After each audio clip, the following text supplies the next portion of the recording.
Thank you very much for your support on my channel, your highnesses and royal ladies. Please, I still want to remind you to hit the subscribe button if you haven't, and also share our stories with friends, as this enable us to grow more. Thank you so much. Now enjoy the story. The morning light slanted through the open shutters of my shop, spilling like liquid gold over rolls of brocade and silk. The capital was already alive with chatter. Vendors hawking their wares, children darting through the streets, housewives bargaining like generals on a battlefield. I had long grown used to the noise, but by never did. "Baba," he cried, his round cheeks flushed with excitement as he tugged at my sleeve. "Can I climb the stack of brocades today? Please. Just once." I crouched down, brushing back his loose strands of hair. His eyes, so dark and bright, always reminded me of a sky full of stars. "If you climb them, my dear Bai, you'll topple them all, and then every noble lady in the city will chase us for ruining their silks. Do you want to see your Baba's head rolling on the ground?" He giggled, covering his mouth with his tiny hands. "No, I'll protect you. Even if 100 ladies come after you, I'll stand in front." My heart softened. He always said things like this, innocent yet fierce, as though he could really shield me from the world. Perhaps, in his way, he already did. It had been 7 years since I was born, 7 years since I lost his father, my late lover, the scholar who saw me not as a beautiful joke, but as a man worth cherishing. His memory lingered in Bai's face, in his laughter. Sometimes, when the boy tilted his head just so, I felt as though the scholar himself were still watching me. And yet, the city rarely let me forget my place. "Look at that vendor," a pair of passing women whispered as they strolled past the stall. "He's prettier than any courtesan, isn't he? I wonder if he paints his lips," the other chuckled behind her fan. "No wonder all the noble ladies come to him." I pretended not to hear. I had grown numb to it, though every word still stung faintly, like salt sprinkled into old wounds. My beauty had been both a curse and a shield. People remembered me, sought me out, but they rarely took me seriously. "Baba," I whispered, tugging my sleeve again. "Don't listen. They're just jealous." I blinked at him, surprised. "You heard." He nodded fiercely, puffing out his little chest. "I don't like when they say you're like a lady. You're my Baba. You're strong. You carry all these fabrics alone." I smiled faintly, kissing the top of his head. "Strong, am I?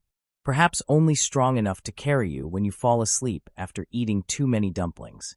He laughed again, the sound so sweet it melted whatever bitterness lingered in me. Just then, a young maid approached, dressed in the pale blue garments of the inner palace. Her hair was neatly pinned, her eyes downcast in respect. "Vendor Buichin," she greeted softly, "Her Highness the Consort requests your presence in the palace this afternoon. She desires your counsel on matching a new gown." Ah, again. The palace doors were not unfamiliar to me. Many of the ladies within had grown fond of my eye for fabrics, and they delighted in hearing me suggest pairings, as though I were some rare bird performing tricks. I did not mind, the pay was good, and I often found little adventures while waiting. "Tell Her Highness I shall come," I replied, bowing slightly. The maid left, and I immediately brightened. "The palace again, Baba. Will Chonglin be there?" I arched a brow. "Chonglin? That boy you keep chasing through the courtyards?" He grinned, missing one tiny tooth. "Yes, he's fun. He doesn't laugh much, but when he does, it's like thunder. And he showed me how to climb the peach tree without falling." I frowned faintly.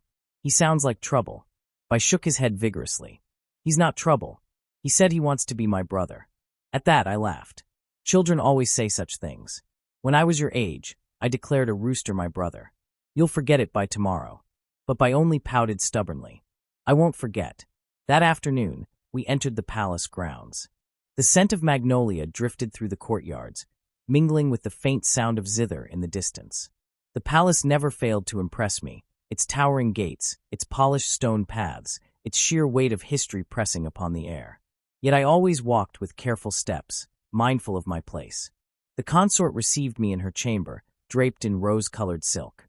She fluttered over the fabrics, asking which shade of pink best suited her complexion, which trim glittered most under lantern light. I gave her my counsel politely, all while I slipped away the moment her attention wavered. I knew where he would go. Through winding courtyards, past koi ponds and ancient cypress trees, he always sought one boy, the 10-year-old son of the Emperor Chonglin. I had seen him once from afar, a tall child for his age, with sharp eyes and a strangely cold air.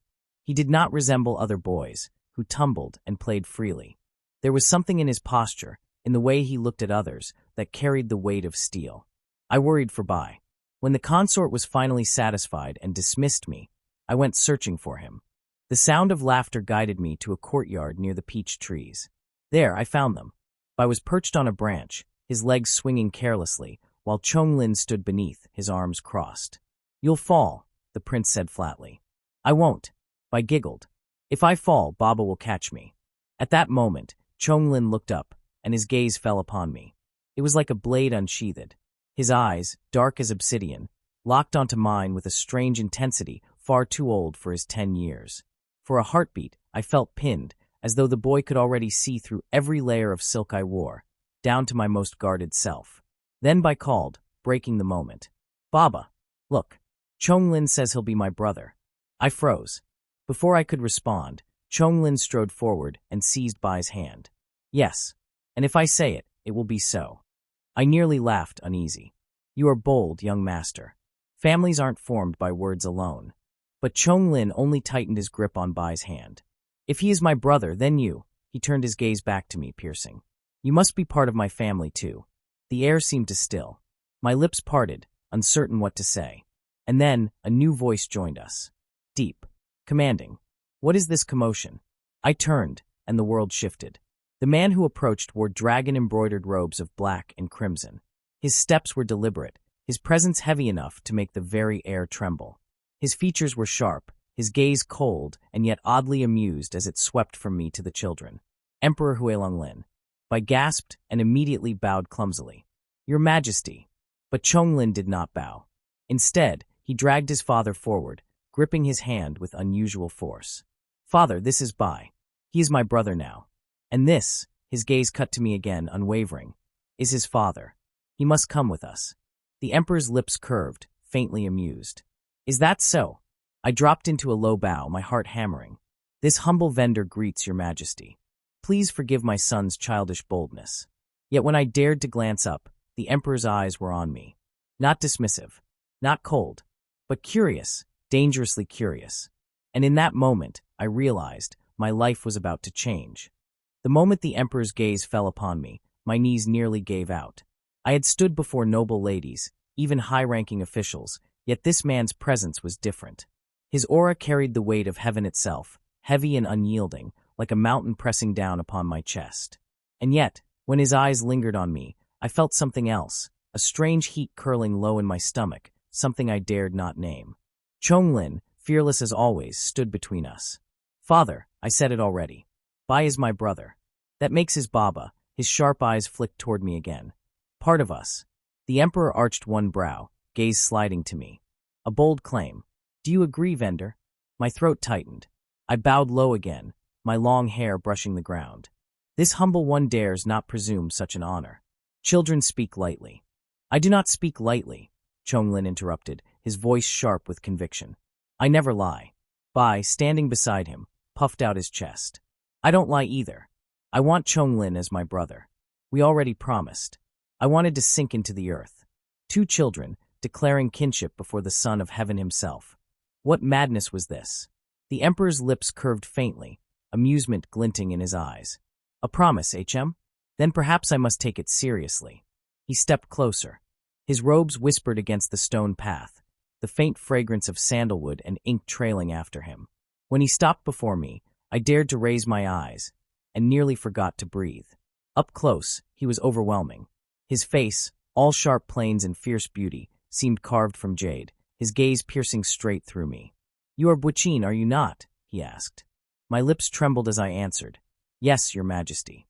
"Buqin," he repeated softly, as though tasting the syllables. His voice carried a weight that made the name feel different, heavier, when spoken by him. The children, oblivious to the tension that tied me in knots, tugged at our sleeves. "Father, let Bai stay with me tonight," Chonglin demanded. "And Baba too," Bai added quickly, his little hand clutching mine. The Emperor chuckled, low and dangerous. "You two are truly relentless." His gaze returned to me, unreadable. "Very well. I shall hear more about this bond you've declared." I swallowed hard. "Your Majesty, I—" "Silence," he cut smoothly, not harsh but firm. "Come." That night, After the children were taken to dine together, I found myself summoned to a private chamber. It was small compared to the great halls, but richly adorned. Paintings of soaring cranes, golden lanterns glowing against lacquered wood, and the faint smoke of incense curling in the air. The emperor sat behind a low table, his robes loosened at the throat. He gestured for me to kneel across from him. My heart pounded. Every instinct screamed at me to flee, yet my body obeyed. "Tell me," he said at last, pouring tea into 2 cups, "about your son, about yourself." I hesitated. "I am but a fabric vendor, Majesty. My son is the child of a late scholar I once—" My voice faltered. "I once cherished dearly." The emperor's gaze sharpened. "A man." "Yes." A long silence stretched between us. I feared his scorn, feared hearing the word abomination on his tongue, as I had heard from others. But instead, he only leaned back, studying me as though I were a puzzle. "You are honest," he said finally. "Few would dare admit such before me." I bowed my head. "I have nothing else to give but truth." For a moment, I thought I saw something soften in his eyes. But then, his lips curved into that faint, unreadable smile. "You intrigue me, Buchin." The words struck like a hammer. My breath caught, my face warming.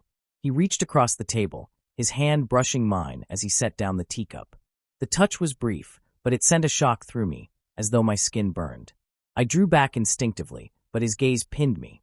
"Do you fear me?" My lips trembled. "Yes." "Good," he murmured. And then, leaning forward, he added, "But do not run." Later, when he dismissed me, I thought I would finally breathe free.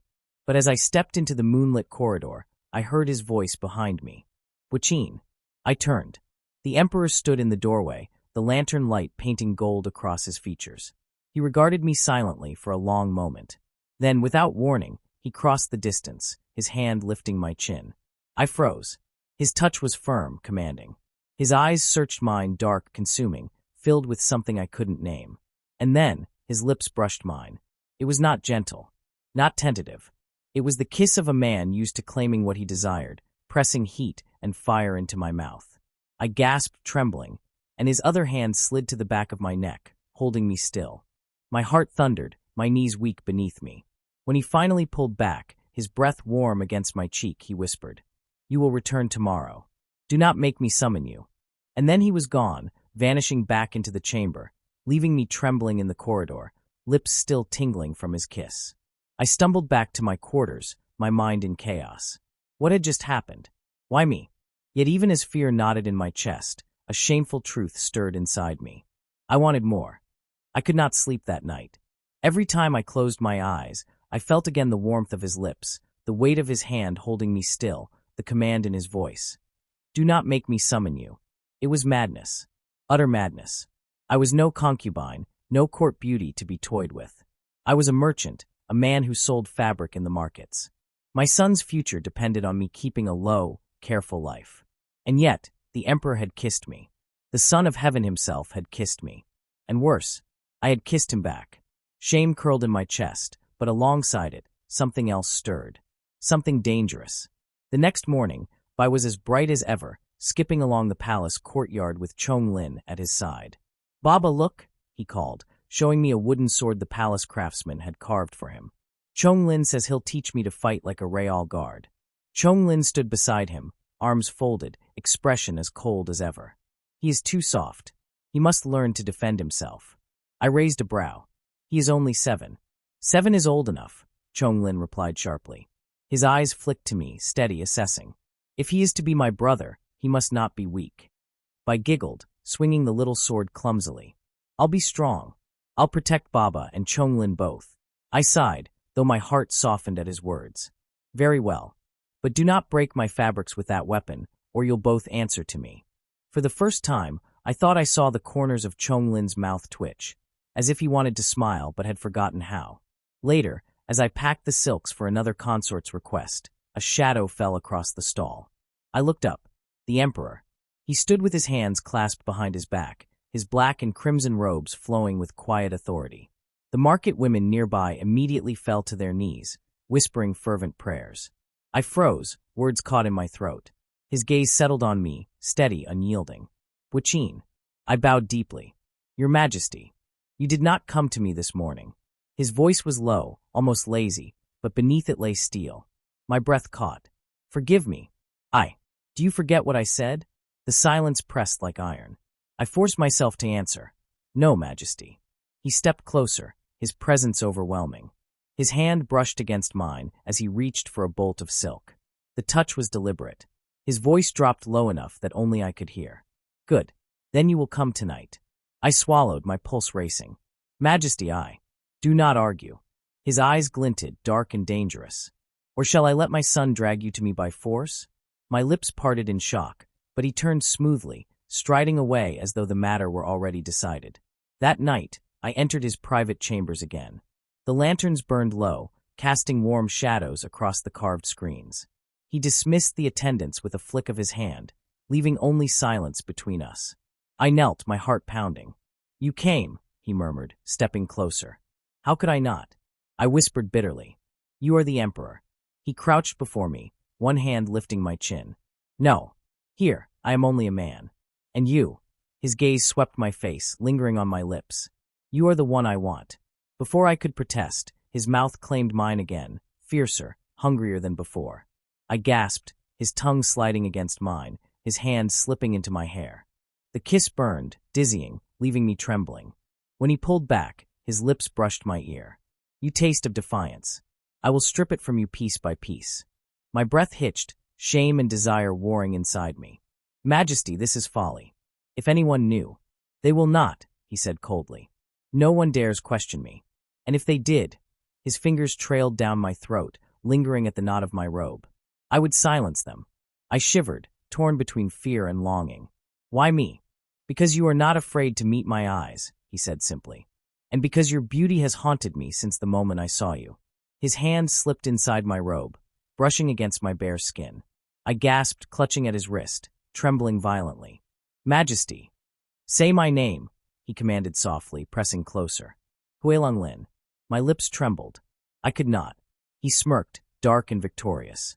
You will. He kissed me again, pressing me down against the cushions. The weight of his body was overwhelming, his touch setting fire to every nerve. I wanted to resist, to push him away, yet my body betrayed me, arching, trembling, aching for more. When his hand slid lower, teasing against the fabric of my robe, a choked sound escaped me. Enough, I gasped. Please. He stilled, his breath heavy against my cheek. For a long moment, he only stared at me, eyes burning with something unreadable. Then slowly, he withdrew his hand, though his gaze never softened. You tremble, yet you do not push me away, he murmured. That tells me everything. I closed my eyes, shame flooding me. He rose, his robe whispering against the floor. Go. For tonight. My head snapped up, startled. He smirked faintly. But remember this, Buchin, no matter how you struggle, you are already mine. When I stumbled back to my quarters, lips swollen, body still trembling from his touch, I pressed my face into my hands. What was I becoming? Why did I want him again? The palace corridors seemed to hum with whispers. Wherever I walked, I felt the weight of eyes. The ladies in waiting lowered their gazes quickly when I looked their way, but I caught the flicker of smiles, the curve of fans hiding muffled words. Servants lingered in corners longer than necessary. Rumors. They were already spreading. Baba. Bai's voice cut through the heaviness. He came running into the courtyard, Chonglin trailing behind him like a shadow. Look, Chonglin taught me how to hold the sword properly. He held the wooden blade proudly, chest puffed out. I forced a smile, brushing his hair back. So strong already. Soon you will outgrow me. Chonglin's sharp gaze swept the courtyard, as if searching for threats. At only 10 years old, he carried himself like a soldier. His hand rested protectively on Bai's shoulder, his cold voice cutting through the air. I will protect him. Always. Something in his tone startled me. There was no playfulness in it, no childish boast. It was a vow. Bai beamed, completely unaware of the gravity in Chonglin's words. See, Baba? He's the best brother ever. My heart softened, even as unease crept in. How tightly these two were binding themselves to each other. Was it destiny or danger? That evening, I was summoned again. The Emperor's chamber was dimly lit, the glow of lanterns flickering across carved screens. He dismissed the servants with a wave, and the silence between us grew heavy.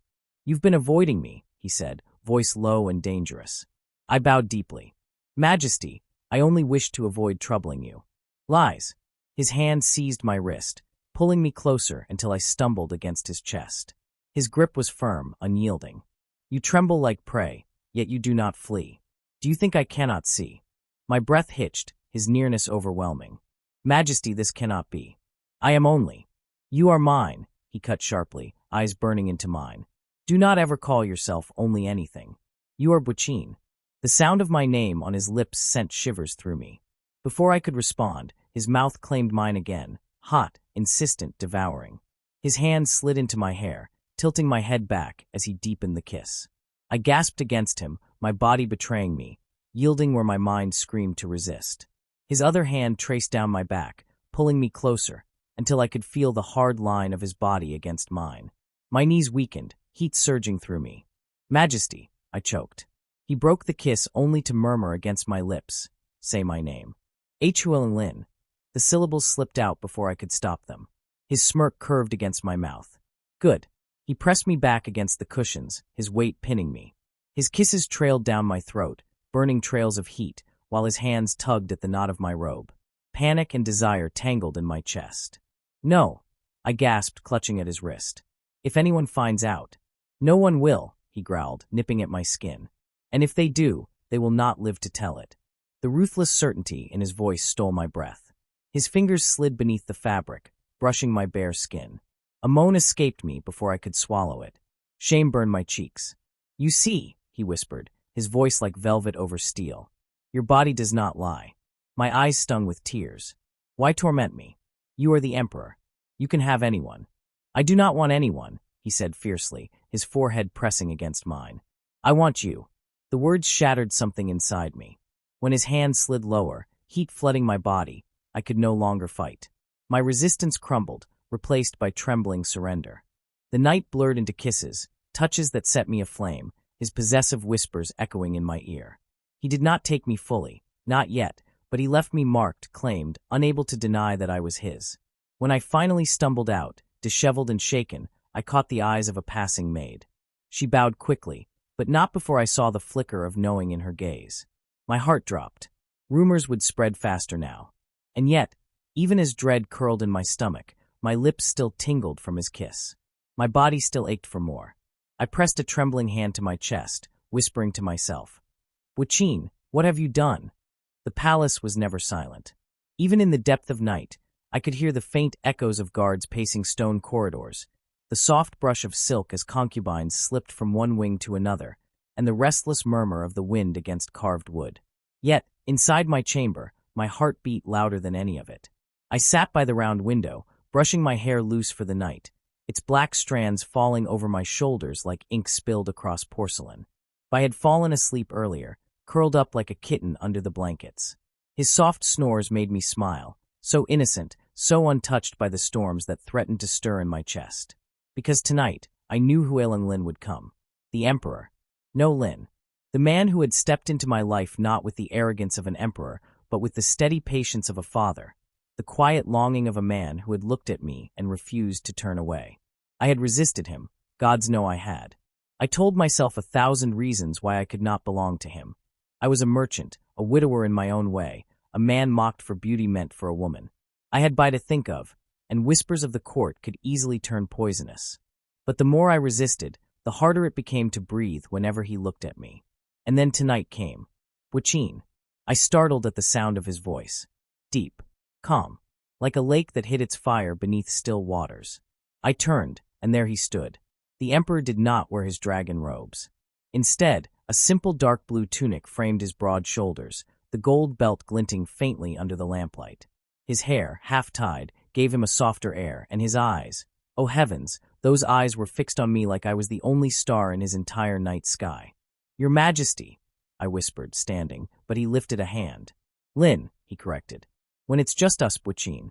Only Lin. The tenderness of it threatened to undo me. Lin, I said, my voice trembling, tasting the word like it was forbidden honey. He crossed the chamber in 3 strides, stopping so close that I could feel the warmth radiating off him. His hand lifted, fingers brushing a stray lock of hair from my face. The touch was reverent, as though he feared I might shatter. You've haunted me, he said quietly. Since the moment Chonglin dragged me to you in the silk hall, you've been in my thoughts. Every night, Every breath. My lips parted. You shouldn't. I am the son of heaven, he cut in, though his tone was not arrogant but aching. And yet before you, I am only a man. A man who wants. The silence stretched between us, charged and fragile. My heart screamed warnings, of scandal, of shame, of danger. But my body leaned forward before my mind could stop it. And then his lips claimed mine. The kiss was nothing like I expected. It wasn't the harsh demand of an emperor used to obedience, but the hungry, trembling kiss of a man who had waited too long. His mouth was warm, his breath unsteady as he deepened the kiss, one hand sliding to the back of my neck while the other rested against my waist. I gasped against him, my hands clutching at his chest.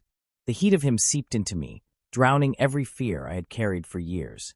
When he finally pulled back, his forehead pressed to mine, his voice was a hoarse whisper. Tell me I am not alone in this. I closed my eyes, exhaling shakily. You're not. His answering smile was small, but it was brighter than any dawn. Later that night, after I was taken to Chonglin's quarters under the excuse of a sleepover, Lin returned to me. The chamber doors locked, the lanterns dimmed low, and the weight of years of loneliness pressed down until all that was left was the need to be seen, to be touched, to be loved. Our lovemaking was slow at first, his hands tracing my scars, my softness, my beauty, as though he worshipped every inch. His kisses painted fire down my neck, across my chest, until I was trembling and whispering his name like a prayer. And when he finally entered me, steady and deep, I clung to him as though the world outside no longer existed. His lips found mine again and again, the rhythm of our bodies rising, breaking, surrendering. It wasn't just sex. It was an oath written in flesh and breath, that we belonged, no matter what storm awaited. When it was over, I lay against his chest, listening to his heartbeat, faster than I ever imagined an emperor's could be. He stroked my hair, his lips brushing the crown of my head. You are mine now, Buqin, he murmured. Not as a concubine, not as a possession, but as the man I choose above all. Tears stung my eyes, silent and unstoppable. I whispered back, and you are mine. The days that followed were not easy. Whispers spread like wildfire. A merchant in the emperor's bed? A man who bore no rank, no title, yet captured the dragon's heart? The court was divided, some laughed, some raged. But Chonglin stood by us. He declared proudly before the court that Buqin was family, that Bai was his brother, and that anyone who mocked would face him. To see such fire in the boy's eyes made my heart swell. And Bai, sweet Bai, he simply grinned and held Chonglin's hand tighter than ever. We're brothers forever, he told anyone who would listen. And Papa is happy. So I'm happy. Even the Empress Dowager, sharp-tongued and skeptical, softened when she saw Bai bow shyly before her, presenting her with a fabric he had helped me dye. He has your spirit, she admitted to Lin. Perhaps heaven itself wills this union. And so it was. On the night of the Lantern Festival, I stood beside Lin on the palace balcony, watching as Bai and Chonglin chased each other below, laughter ringing like bells. The sky was a sea of gold light, lanterns drifting higher and higher, carrying prayers into the heavens. Lin wrapped an arm around my waist, drawing me close. What do you pray for, Buqin? I leaned against him, smiling softly. I have already received it. He kissed me then deeply, without shame, without hesitation. An emperor and a merchant, a father and a father, two men bound by love that no court could ever unmake. And as the lantern soared above us, I knew this was no dream. This was our forever.